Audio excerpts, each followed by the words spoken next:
Hello every one, ഏവർക്കും ഷെഫി PSCയിലേക്ക് സ്വാഗതം.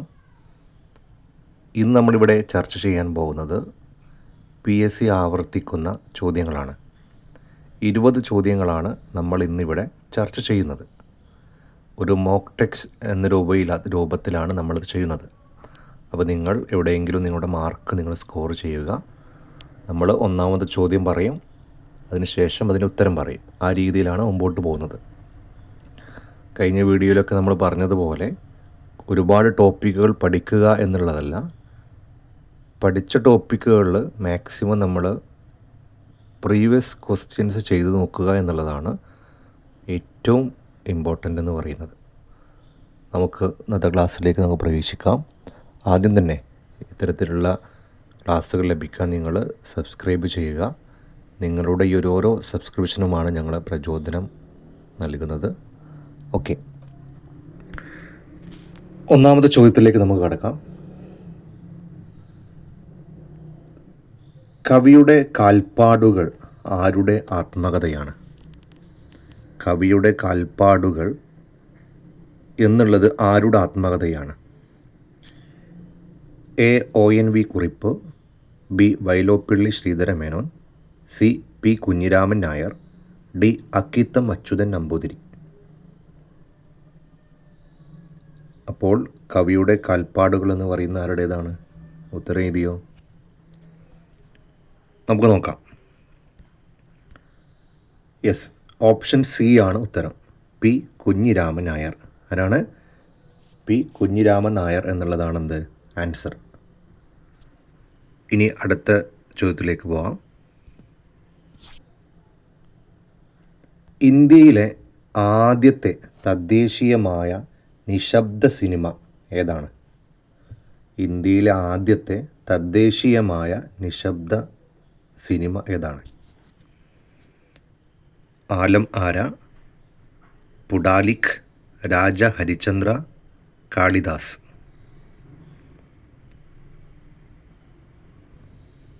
Okay, ഉത്തരത്തിലേക്ക് പോവാം. രാജ ഹരിചന്ദ്ര എന്നുള്ളതാണ് ഇന്ത്യയിലെ ആദ്യത്തെ തദ്ദേശീയമായ നിശബ്ദ സിനിമ എന്ന് പറയുന്നത്. ഓക്കെ, അടുത്ത ചോദ്യം. ബൊട്ടാണിക്കൽ സർവേ ഓഫ് ഇന്ത്യയുടെ ആസ്ഥാനം എവിടെയാണ്? ബൊട്ടാണിക്കൽ സർവേ ഓഫ് ഇന്ത്യയുടെ ആസ്ഥാനം എവിടെയാണ്? ന്യൂഡൽഹി, ചെന്നൈ, ബാംഗ്ലൂർ, കൊൽക്കത്ത. എവിടെയാണ്? എഴുതിയോ? നോക്കാം നമുക്ക്. കൊൽക്കത്തയിലാണ് നമ്മുടെ ബൊട്ടാണിക്കൽ സർവേ ഓഫ് ഇന്ത്യയുടെ ആസ്ഥാനം. റെഡിയാണല്ലോ? അടുത്ത് നോക്കാം. ആഗ്ര ഏത് നദിയുടെ തീരത്താണ് സ്ഥിതി ചെയ്യുന്നത്? ആഗ്ര ഏത് നദിയുടെ തീരത്താണ് സ്ഥിതി ചെയ്യുന്നത്? ഗംഗ, ഗോദാവരി, യമുന, നർമ്മദ. ഏത് നദിയുടെ തീരത്താണ് ആഗ്ര സ്ഥിതി ചെയ്യുന്നത്? ഉത്തരം കിട്ടിയില്ലേ? യമുന. യമുന നദിയുടെ തീരത്താണ് എന്ത് സ്ഥിതി ചെയ്യുന്നത്? ആഗ്ര സ്ഥിതി ചെയ്യുന്നത്. അടുത്ത ചോദ്യത്തിലേക്ക് കടക്കാം.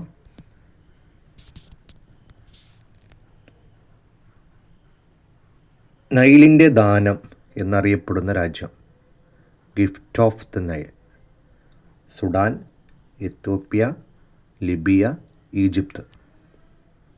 ഏതാണ് നൈലിൻ്റെ ദാനം എന്നറിയപ്പെടുന്ന രാജ്യം? എഴുതിയില്ലേ? ഉത്തരം നോക്കാം. ഈജിപ്ത്. ഈജിപ്താണ് നൈലിൻ്റെ ദാനം എന്നറിയപ്പെടുന്ന, അല്ലേ, ഈജിപ്ഷ്യൻ സംസ്കാരവുമായി ബന്ധപ്പെട്ട, അല്ലേ, ഒരു നദിയാണെന്ത് നമ്മുടെ നൈൽ നദി എന്ന് പറയുന്നത്. ഇനി അടുത്ത ചോദ്യം നോക്കാം. കേരള സുഭാഷ് ചന്ദ്രബോസ് എന്നറിയപ്പെടുന്നത് ആരാണ്? കേരള സുഭാഷ് ചന്ദ്രബോസ് എന്നറിയപ്പെടുന്നത് ആരാണ്? കെ കേരളപ്പനാണോ, AK ഗോപാലനാണോ, മുഹമ്മദ് അബ്ദുൽ റഹ്മാൻ സാഹിബാണോ, മന്നത്ത് പത്മനാഭനാണോ? ആരാണ് കേരള സുഭാഷ് ചന്ദ്രബോസ് എന്നറിയപ്പെടുന്നത്? ഓക്കെ, നമുക്ക് ഉത്തരം നോക്കാം. മുഹമ്മദ് അബ്ദുൾ റഹ്മാൻ സാഹിബ്. ഓപ്ഷൻ സി ആണെന്ത് ആൻസർ. അടുത്ത ചോദ്യം നോക്കാം. സലീം അലി ഏത് നിലയിലാണ് പ്രസിദ്ധൻ? സലീം അലി എന്ന് പറയുന്ന ആൾ ഏത് മേഖലയിലാണ് പ്രസിദ്ധൻ? സസ്യശാസ്ത്രജ്ഞൻ, ജ്യോതിശാസ്ത്രജ്ഞൻ, സമുദ്രശാസ്ത്രജ്ഞൻ, പക്ഷി ശാസ്ത്രജ്ഞൻ. ഏത് മേഖലയിൽ പ്രസിദ്ധനാണ് ഇദ്ദേഹം അല്ലേ? പക്ഷി ശാസ്ത്രജ്ഞൻ സലീം അലി. അദ്ദേഹത്തിൻ്റെ ഒരു പ്രധാനപ്പെട്ട ഒരു ബുക്കാണല്ലേ ഒരു കുരുവിയുടെ പതനമെന്ന് പറയുന്നത്. അദ്ദേഹത്തിൻ്റെ ഒരു പ്രധാനപ്പെട്ട ബുക്കിൻ്റെ പേരാണെന്ത് ഒരു കുരുവിയുടെ പതനമെന്ന് പറയുന്നത്. അപ്പോൾ പക്ഷിയുമായി ബന്ധപ്പെട്ട ഒരു മേഖലയിലുള്ള പ്രധാനപ്പെട്ട ആളാണ് ആര്? സലീം അലി എന്ന് പറയുന്നത്. അടുത്ത് നോക്കാം. മന്നത്ത് പത്മനാഭൻ്റെ ആത്മകഥ ഏതാണ്? മന്നത്ത് പത്മനാഭൻ്റെ ആത്മകഥയുടെ പേരെന്താണ്? ആത്മകഥ എന്നാണോ? കവിയുടെ കാൽപ്പാടുകൾ, ഓർമ്മയുടെ തീരങ്ങളിൽ, എൻ്റെ ജീവിത സ്മരണ. ഉത്തരത്തിലേക്ക് പോവാം. ഓപ്ഷൻ ഡി എൻ്റെ ജീവിത സ്മരണ എന്നുള്ളതാണ് മന്നത്ത് പത്മനാഭൻ്റെ ആത്മകഥയുടെ പേര്. അടുത്ത് നോക്കാം. ഋഗ്വേദത്തിൽ ഏറ്റവും കൂടുതൽ പരാമർശിക്കുന്ന നദി ഏതാണ്? ഗംഗ, യമുന, സിന്ധു, സരസ്വതി. ഏതാണ്? ഉത്തരത്തിലേക്ക് പോവാം. സിന്ധു നദിയാണേത് ഋഗ്വേദത്തിൽ ഏറ്റവും കൂടുതൽ പരാമർശിക്കുന്ന നദി എന്ന് പറയുന്നത്. ഓക്കെ, അടുത്ത ചോദ്യത്തിലേക്ക് പോവാം. അന്താരാഷ്ട്ര അഹിംസാ ദിനമായി ആചരിക്കുന്നത് ആരുടെ ജന്മദിനമാണ്? Jawaharlal Nehru, doctor B R Ambedkar, Subhash Chandrabose, Mahatma Gandhi.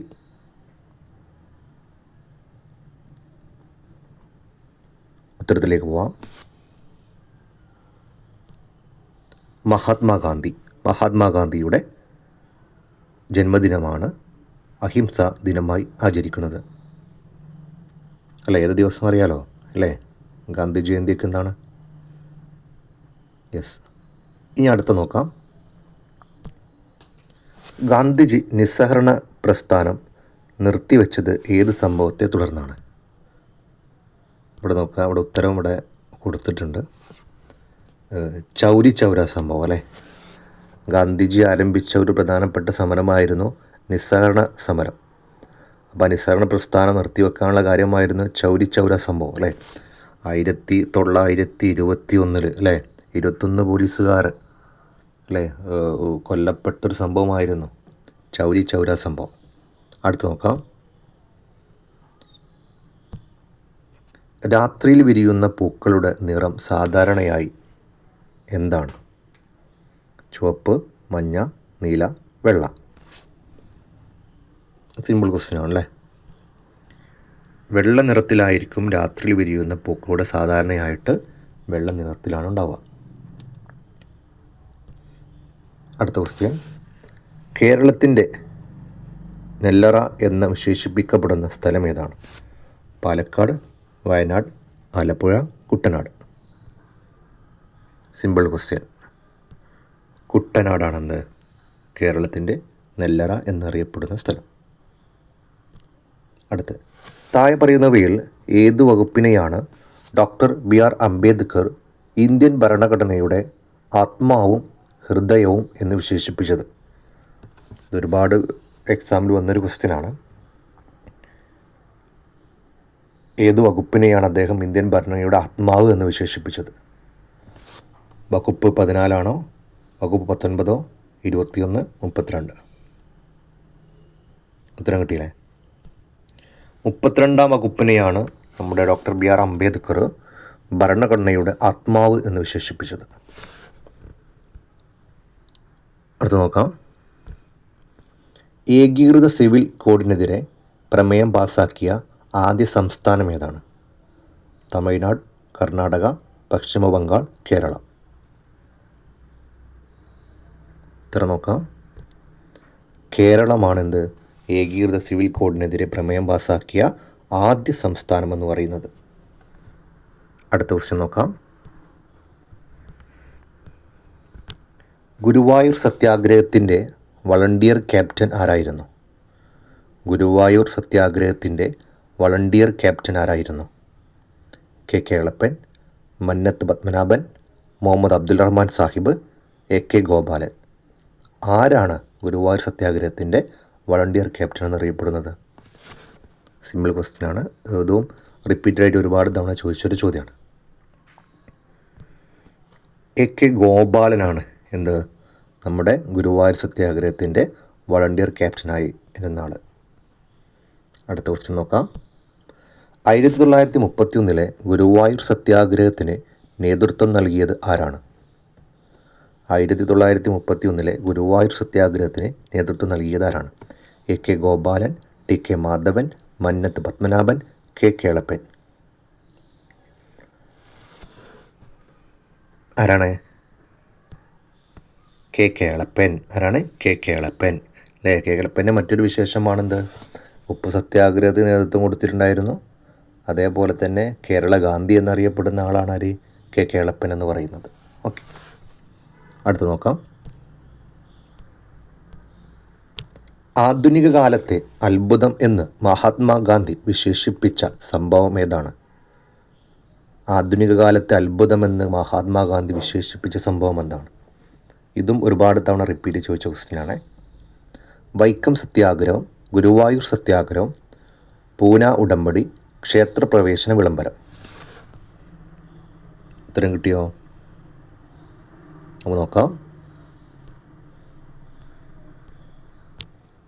ക്ഷേത്രപ്രവേശന വിളംബരത്തെയാണ് മഹാത്മാഗാന്ധി ആധുനിക കാലത്തെ അത്ഭുതമെന്ന് വിശേഷിപ്പിച്ചത്. അടുത്ത ക്വസ്റ്റ്യൻ നോക്കാം. കേരളത്തിൽ ബ്രിട്ടീഷുകാരുടെ പ്രത്യക്ഷ ഭരണത്തിൽ ഉണ്ടായിരുന്ന പ്രദേശം ഏതാണ്? അല്ലേ, കേരളത്തിൽ ബ്രിട്ടീഷുകാരുടെ പ്രത്യക്ഷ ഭരണം. പ്രത്യക്ഷം എന്ന് പറഞ്ഞാൽ നേരിട്ട് നമുക്ക് കാണാൻ പറ്റുന്നത്. പരോക്ഷം എന്ന് പറഞ്ഞാൽ ഇടനിലക്കാർ വഴി. പ്രത്യക്ഷം എന്ന് പറഞ്ഞാൽ നേരിട്ട് ഉണ്ടായിരുന്ന പ്രദേശം ഏതാണ്? തിരുവിതാംകൂർ, കൊച്ചി, വേണാട്, മലബാർ. ഇതിലേത് പ്രദേശമാണ് ബ്രിട്ടീഷുകാരുടെ ഭരണത്തിന് പ്രത്യക്ഷ ഭരണത്തിന് കീഴിലുണ്ടായിരുന്നത്? സിമ്പിൾ ക്വസ്റ്റ്യൻ ആണല്ലേ. ഇതൊക്കെ റിപ്പീറ്റ് ക്വസ്റ്റ്യനാണ്. ഒരുപാട് തവണ പി എസ് സി ചോദിച്ച ക്വസ്റ്റ്യൻസാണ്. അടുത്ത് നോക്കാം. മലബാർ അല്ലേ, മലബാറാണെന്ത് നമ്മുടെ ബ്രിട്ടീഷുകാർ നേരിട്ട് ഭരണം നടത്തിയിട്ടുള്ള കേരളത്തിലെ പ്രധാനപ്പെട്ട ഒരു പ്രദേശം. ഇനി അടുത്ത ക്വസ്റ്റ്യൻ പോവാം. അടുത്ത ക്വസ്റ്റ്യൻ പോകുന്നതിന് മുമ്പ് ഈ ചാനൽ നിങ്ങൾ സബ്സ്ക്രൈബ് ചെയ്തിട്ടില്ലെങ്കിൽ ഇപ്പോൾ തന്നെ നിങ്ങൾ സബ്സ്ക്രൈബ് ചെയ്താൽ നമ്മൾ അപ്ഡേറ്റ് ചെയ്യുന്ന പുതിയ പുതിയ കാര്യങ്ങൾ നിങ്ങൾക്ക് ലഭിക്കും. അതുമാത്രമല്ല, നമ്മൾ ഈ നിങ്ങൾക്ക് വേണ്ടി തയ്യാറാക്കി തരുന്ന നമുക്കൊരു പ്രചോദനം എന്ന് പറയുന്നത് നിങ്ങളുടെ ലൈക്കും അതേപോലെ സബ്സ്ക്രൈബും കാര്യങ്ങളാണ്. അതുപോലെ തന്നെ നിങ്ങളെ കൂട്ടുകാർക്കും എന്ത് ചെയ്യുക, നിങ്ങൾ ഈ വീഡിയോ ഷെയർ ചെയ്ത് കൊടുക്കുക. നമ്മളാൽ അവരെന്ത് ചെയ്യട്ടെ, പുതിയ അറിവുകൾ ലഭിക്കട്ടെ, അവർ പഠിക്കട്ടെ. ഇതിങ്ങനെ ആകുമ്പോൾ നിങ്ങൾക്ക് നേരിട്ട് കാണാം, അല്ലെങ്കിൽ എന്തെങ്കിലും വർക്ക് ചെയ്തുകൊണ്ടിരിക്കുന്ന സമയത്ത് എന്ത് ചെയ്യുക, കേട്ടുകൊണ്ട് പഠിക്കാം. നമ്മൾ പറയുന്നുണ്ട്, അതേപോലെ തന്നെ കണ്ടുകൊണ്ട് എന്ത് ചെയ്യുക, നിങ്ങൾക്ക് പഠിക്കാവുന്നതാണ്. ഇനി അടുത്തത്, ഇന്ത്യൻ ദേശീയ പ്രസ്ഥാനത്തിന് ശക്തി പകർന്ന വരിക വരിക സഹചരേ എന്ന ഗാനം രചിച്ചത് ആരാണ്? വള്ളത്തോൾ നാരായണമേനോൻ, കുമാരനാശാൻ, ഉള്ളൂർ എസ് പരമേശ്വരയ്യർ, അംശി നാരായണപിള്ള. ഇതിൽ ആരാണ് വരിക വരിക സഹചരേ എന്ന ഗാനം രചിച്ചത്? ഉത്തരം അംശി നാരായണപിള്ള. ആരാണ്? അംശി നാരായണപിള്ള. ഇതും റിപ്പീറ്റ് ക്വസ്റ്റ്യനാണ്. ഇനി നമ്മൾ ഇന്നത്തെ ഏറ്റവും അവസാനത്തെ ചോദ്യം നോക്കാം നമുക്ക്. കേരളത്തിൽ ഉപ്പു സത്യാഗ്രഹം നടന്ന സ്ഥലം ഏതാണ്? കേരളത്തിൽ ഉപ്പു സത്യാഗ്രഹം നടന്ന സ്ഥലം ഏതാണ്? വൈക്കം, ഗുരുവായൂർ, കോഴിക്കോട്, പയ്യന്നൂർ. ഏതാണ് മക്കളെ? അതെ, പയ്യന്നൂരാണിത് നമ്മുടെ കേരളത്തിൽ ഉപ്പു സത്യാഗ്രഹം നടന്ന സ്ഥലം. നിങ്ങളുടെ ഒരു ചോദ്യം ചോദിക്കട്ടെ, നിങ്ങൾ കമൻ്റായിട്ട് രേഖപ്പെടുത്തണം. ഒന്നാം സ്വാതന്ത്ര്യ സമരം നടന്ന വർഷം ഏതാണ് ഇന്ത്യയിൽ? ഒന്നാം സ്വാതന്ത്ര്യ സമരം നടന്ന വർഷം ഒരുപാട് തവണ റിപ്പീറ്റ് ചോദിച്ചതാണ്. ആ വർഷം ഒന്ന് കമൻ്റായിട്ട് എന്ത് ചെയ്യുക, നിങ്ങൾ രേഖപ്പെടുത്തണേ. ഓക്കെ, നമുക്ക് ഇതിൻ്റെ അടുത്ത പാർട്ടായിട്ട് എന്ത് ചെയ്യാം, നമുക്ക് അടുത്ത ക്ലാസ്സിൽ കാണാം. Okay, Tata, bye bye.